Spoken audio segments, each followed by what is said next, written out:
그리스도님 찬미와 영광 받으소서.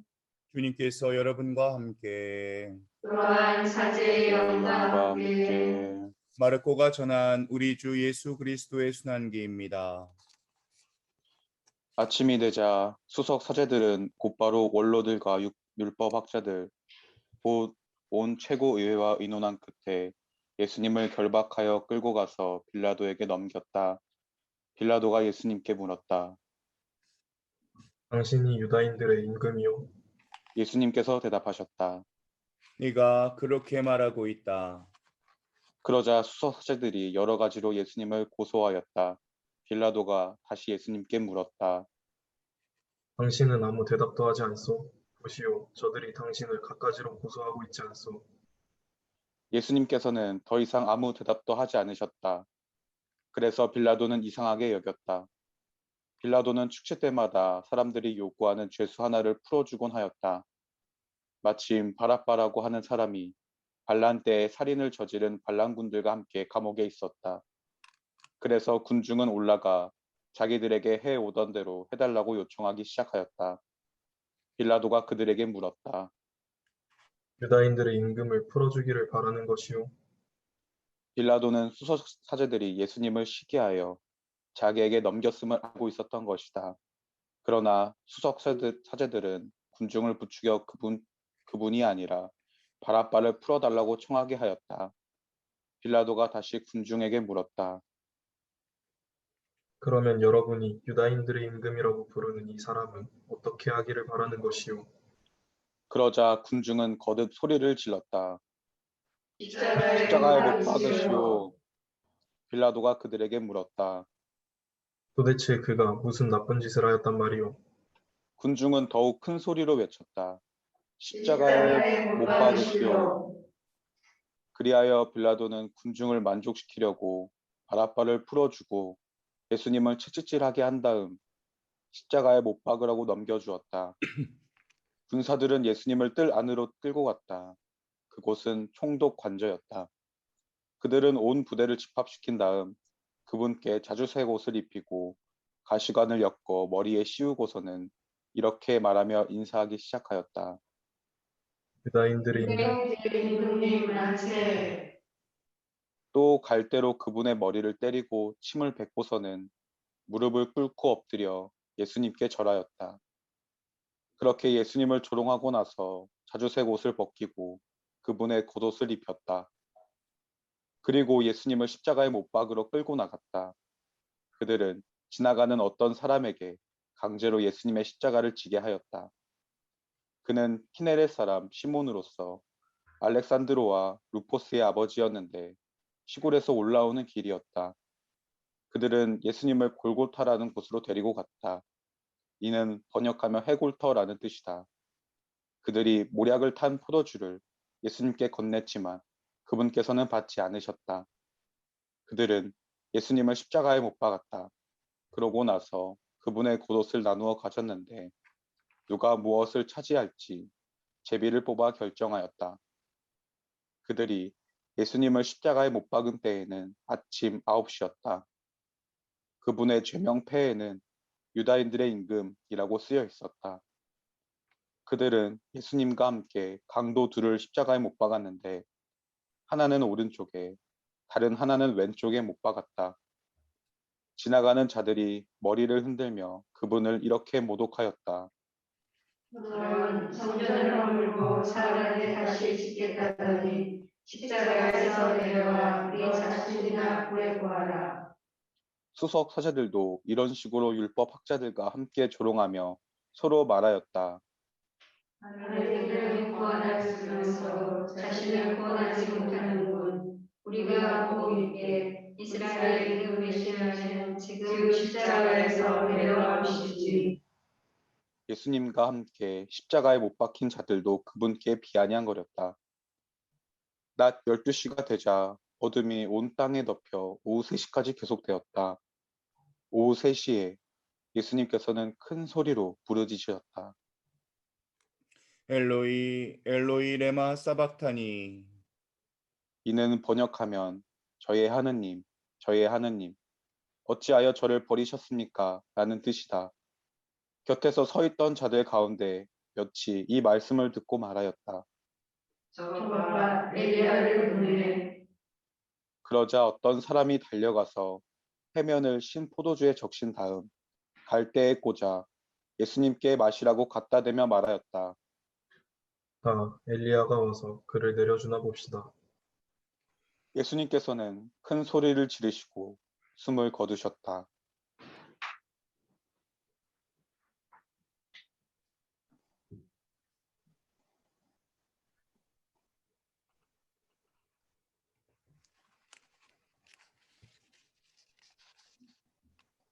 모두 일어섭니다. 그때 성전 휘장이 위에서 아래까지 두 갈래로 찢어졌다. 그리고 예수님을 마주보고 서 있던 백인 대장이 그분께서 그렇게 숨을 거두시는 것을 보고 말하였다. 참으로 이 사람은 하느님의 아드님이셨다. 주님의 말씀입니다. 그리스도님 참여합니다. 우리는 5주간의 사순시기를 지내왔습니다. 그동안 묵상한 것들의 핵심은 나의 처지를 바꿔서 고통을 치워버리는 게 아니라 어떤 처지에 있든지 하느님과 함께 살아가는 것을 배우는 것에 있었습니다. 그래서 우리는 어떤 처지에 있었든지 하느님과 함께하는 법을 배워야 되죠. 동행하는 법, 그것이 신앙생활의 핵심입니다. 결혼을 하면 저는 잘 모르지만 가장 먼저 배워야 될 것이 둘이 함께 살아가는 방법일 거예요. 결혼하기 전에는 자기 혼자 충분히 살았습니다. 자기 혼자 결정하고 자기 혼자 하고 싶은 대로 했겠죠. 사고 싶은 거 다 사고 만나고 싶은 사람 다 만나고 시간이든 돈이든 자기 마음대로 사용했을 겁니다. 혼자 사는데 익숙한 거죠. 근데 결혼 이후에는 그렇게 살면 안 됩니다. 이젠 둘이 결정하는 법을 배워야 되죠. 둘이 대화하고 상의하고 협력하고 양보하는 법을 배워야 됩니다. 배우지 못하면 부부 생활이 힘들 수밖에 없을 거예요. 그런데 신앙생활도 정확히 그렇습니다. 이제는 나 혼자가 아니라 하느님과 함께 살아가는 거예요. 나와 동행하시는 하느님께 내 인생의 문제를 상의하고 맡기는 거. 맡기면서 살아가는 법을 배우는 것이 신앙생활입니다. 오늘 복음에서 생략이 되었지만 예수님께서 피땀 흘리면서 기도하시죠. 어찌해야 될지 모르는 상황입니다. 예수님의 기도를 보면은 먼저 자기 원의를 말씀하세요. 이 잔을 거두어 주십시오. 그리고 맡기십니다. 아버지 뜻대로 하시라고. 잘 보시면 이 잔을 거두어 주실 거라고 확신하면서 기도를 끝내는 게 아니에요. 어떻게 거두어 달라고, 바로 이렇게 거두어 달라고 청하는 기도도 아닙니다. 나의 원의를 호소하기는 하는데 결국에는 하느님께 그 결과를 맡기고 계시죠. 그게 기도입니다. 이것이 기도가 신앙생활에서 중요한 이유입니다. 내 삶의 모든 문제들을 하느님께 맡기는 거기 때문에 그렇습니다. 기도의 핵심을 보여주는 구절 하나가 요한묵시록 3장 20절인데요. 보라, 내가 문 앞에서 문을 두드리고 있다. 누구든지 내 목소리를 듣고 문을 열면 나는 그의 집에 들어가 그와 함께 먹고 그 사람도 나와 함께 먹을 것이다. 문 밖에 계신 예수님을 내 안에 모셔드리는 거, 이게 신앙의 핵심이고 기도의 핵심이죠. 내 인생 가운데 주님을 초청하는 겁니다. 모든 능력을 갖고 계신 하느님께서 어떤 부작용도 없이 모든 일을 해결해 주실 수 있다고 생각하는 거. 그래서 우리는 기도를 통해 하느님께 맡기는 방법을 배워가고 있어요. 시편 37장 5절을 보면 내 길을 주님께 맡기고 그분을 신뢰하여라. 그분께서 몸소 해주시리라. 그래서 하느님이 하시도록 내가 내버려 두는 거예요. 하느님이 하시는 과정과 결과를 수용하는 겁니다. 아, 이렇게 되는 것이 당신의 뜻이군요. 아, 이게 당신 방법이군요. 그걸 믿으면서 결과까지 받아들이는 거. 네. 하지만 우리는 살면서 수용하지 못할 때가 대부분입니다. 맡긴다고 하면서 받아들이지 못할 때가 더 많죠. 기도를 잘못 이해하면 딱 그렇습니다. 기도를 나의 해결 방법을 관철시키는 거라고 보는 거죠. 될 때까지 부르짖고 주장하는 것이 기도라고 생각하면 그렇게 됩니다. 그래서 그것이 이루어질 때까지 고집스럽게 하느님께 주장하는 거, 이거를 우리가 기도라고 착각할 때가 있어요. 그건 여전히 해결의 주도권이 나에게 있다는 걸 뜻하는 거예요. 이거는 온전히 맡기는 것과는 전혀 다른 겁니다. 하느님이 가장 좋은 해결책을 아신다는 믿음을 가지고 맡기는 게 기도죠. 크신 하느님께서 알아서 해결하시도록 그분께 주도권을 드리는 거. 반대로 묵상하면 그렇습니다. 성경이 말하는 죄는 내가 하느님이 되는 거예요. 날 만드신 하느님이 계신데도 불구하고 나를 하느님 위치에 올려놓고 하느님인 것인 양 살아가는 거. 내가 내 인생의 주인이고 세상의 주인인 것처럼 살아가기 시작하는 거. 이게 죄의 본질이었죠. 그래서 죄 중에 살아가는 사람들 특징 하나가 자기 뜻대로 다 통제하려는 거예요. 자기 뜻대로 주변 사람들도 다 통제하고 내 배우자도 자식들도 통제하려고 하고 주어진 환경도 뭐든지 내 뜻대로 돼야만 마음이 편한 거예요. 직성이 풀리는 거예요. 성경은 이런 모습을 바로 죄 중에 있는 모습이라고 이야기하는 거예요. 만약에 우리 안에 이런 교만이 있다면 신앙생활하기 정말 힘들 겁니다. 내 뜻을 이루기 위해서 기도를 사용할 때가 많을 거예요. 이렇게 해주십시오. 저렇게 해주십시오.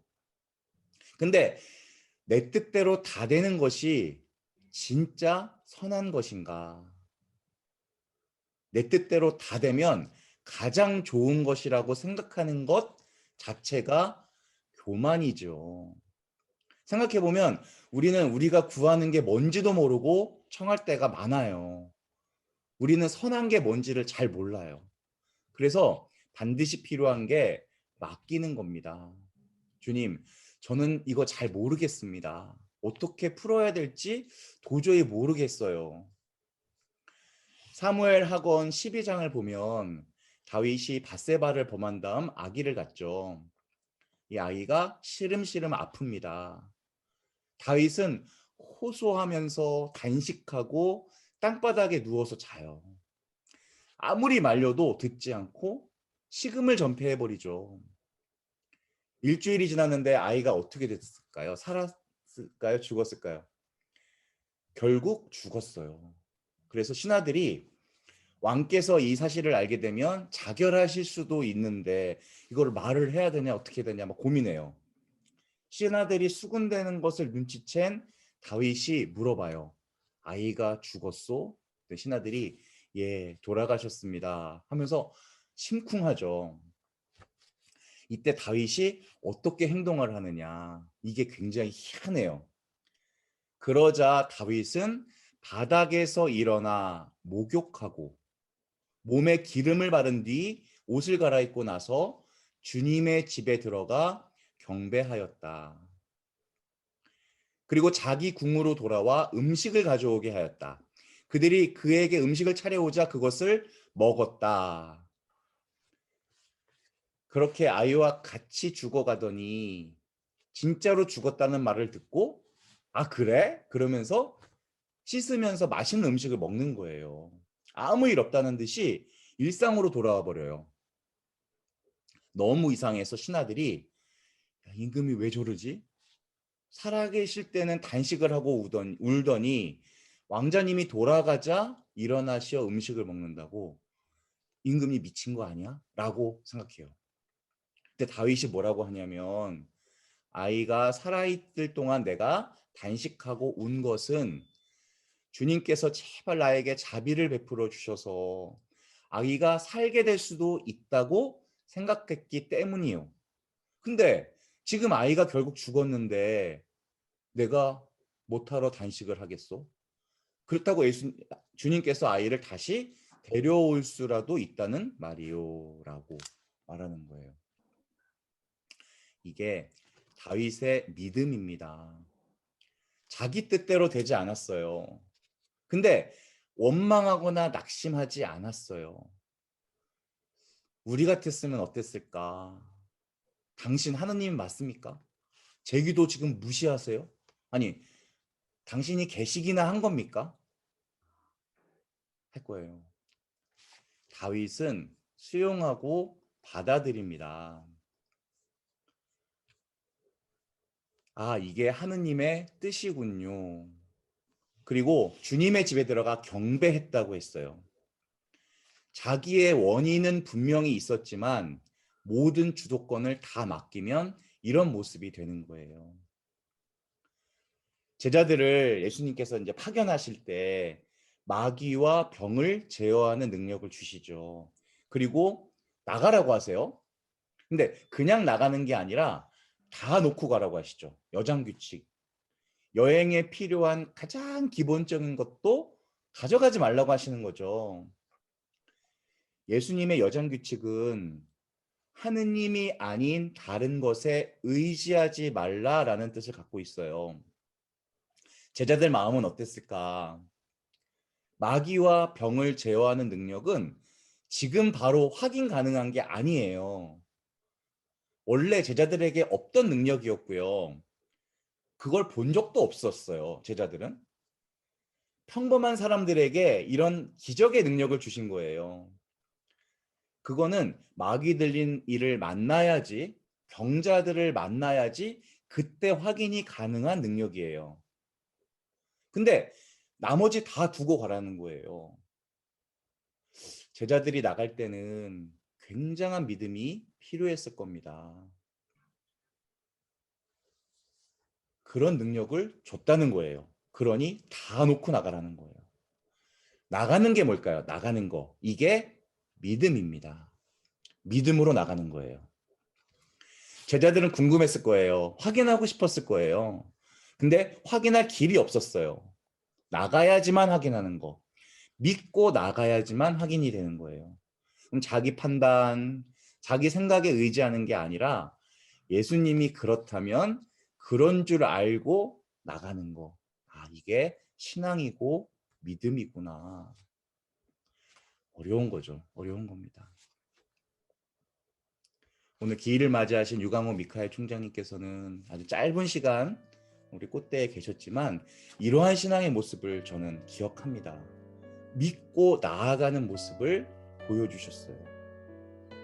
그게 정말 신앙인으로서 다 되는 것도 아니고 정말 완덕의 길을 걷는 수도자들이라고 해서 자동으로 되는 것도 아니죠. 그분이 짧은 시간 동안 꽃대에 남기고 가신 그 신앙의 열매와 믿음, 그것을 우리 성지주일에 또 한번 묵상하게 되면서 그분이 구석구석 꽃대를 위해서 하셨던 일들이 믿음의 행위고 행동이었다는 것을 다시 한번 기억합니다. 부르짖고 매달려야 돼요. 하지만 내 뜻을 관철시키려고 끝까지 버티지 마시고 결과는 하느님께 맡기고 받아들일 줄 아는 믿음의 모습이 반드시 있어야 됩니다. 저는 아무것도 모르겠습니다. 어디로 가야 할지, 어떻게 해야 할지 모르겠습니다. 제가 열심히 살아온다고는 왔지만 상처와 아픔만 남았습니다. 실패뿐입니다. 그러니 하느님, 저 좀 인도해 주세요. 그렇게 맡겨야 됩니다. 그리고 맡겼으면 하느님이 인도해 주신 대로 받아들여야 되죠. 이런 수용을 통해서 우리 믿음이 견고하다는 것을 보여줄 때가 온 거죠. 하느님이 주신 결과를 받아들이면 그 다음에 보이는 게 바로 소명입니다. 수고해야 할 일들이 눈에 보이기 시작해요. 내가 감당해야 될 것들이 뭔지를 알게 됩니다. 온전히 맡기고 수용하는 믿음으로 내 있는 자리에서 하느님과 동행하는 우리 성주간 되시기를 마음속 깊이 기도하겠습니다. 아멘.